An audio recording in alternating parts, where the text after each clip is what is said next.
dilihat dari ketersediaannya, yang tidak bisa langsung mendapatkan sebanyak 320 juta mengalir seperti yang tadi disampaikan di awal, pada November-Desember hanya sekitar 9,1, maka ada urut-urutannya. Saya lebih suka mengadakan urutan daripada prioritas. Kalau prioritas seakan-akan yang nomor 2 itu enggak dianggap penting. Semuanya penting, tetapi harus diurutkan siapa yang didahulukan dan siapa yang berikutnya. Dari diskusi yang kami laksanakan dengan berbagai pihak, termasuk dengan pihak WHO, para ahli, dan beberapa negara lain di dunia yang sudah melaksanakan vaksinasi, maka yang menjadi prioritas yang pertama kali adalah tenaga kesehatan. Karena merekalah yang akan lebih berisiko dan sangat berisiko untuk tertular dan menjadi sakit oleh COVID-19. Tenaga kesehatan yang akan kita berikan vaksin yang pertama kali adalah yang pertama tenaga kesehatan yang berada di rumah sakit rujukan yang melayani pasien COVID, itu yang pertama. Kemudian yang kedua, petugas kesehatan yang berada di laboratorium rujukan tempat pemeriksaan spesimen COVID. Ini kita maklumi mereka lah yang paling bahaya karena berhadapan langsung dengan virusnya, bukan dengan pasiennya.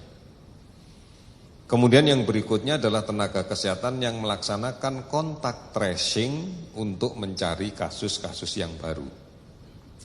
Ini adalah kelompok-kelompok yang sangat berisiko terhadap kemungkinan paparan dan menjadi sakit. Jumlah kelompok ini kalau kita perhitungkan, perkirakan kurang lebih keseluruhannya hampir 2 jutaan. Tentunya data ini akan kita update terus, karena data petugas kesehatan ini bukan hanya ada di BPSDM, pasti ada di BPSDM untuk yang jajaran kita, tetapi juga perlu ada update dari dinas kesehatan yang ada di provinsi, kabupaten, kota. Mengapa ini perlu diupdate? Karena tidak menutup kemungkinan seperti misalnya rumah sakit Cipto yang berada di Kementerian Kesehatan. Kalau data ASN-nya kami punya, tetapi data pegawai kontrak yang ada di sana atau honorer dalam bahasa kita yang tahu adalah direkturnya. Nah, ini yang harus kita konfirmasi betul agar terjadi jumlah yang tepat. Kemudian yang kedua adalah kelompok public services.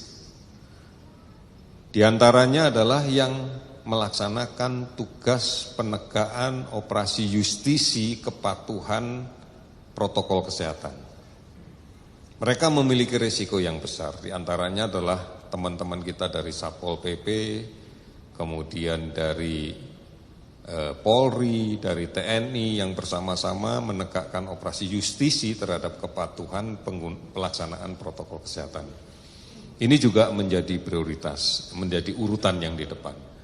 Kemudian public services yang lain, misalnya pegawai yang memberikan layanan terhadap pengguna jasa bandara, stasiun, pelabuhan, itu adalah kelompok-kelompok yang di depan, termasuk beberapa profesi pekerjaan yang lain yang beresiko di dalam menghadapi kasus COVID-19.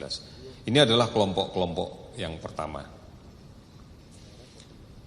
Total kita, orientasi kita adalah pada ketersediaan jumlah vaksin.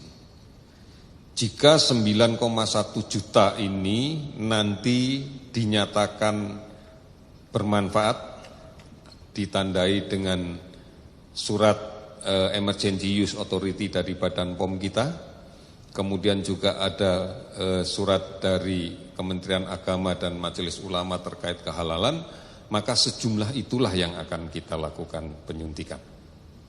Sedang berproses, mudah-mudahan semuanya bisa kita jalankan dengan baik.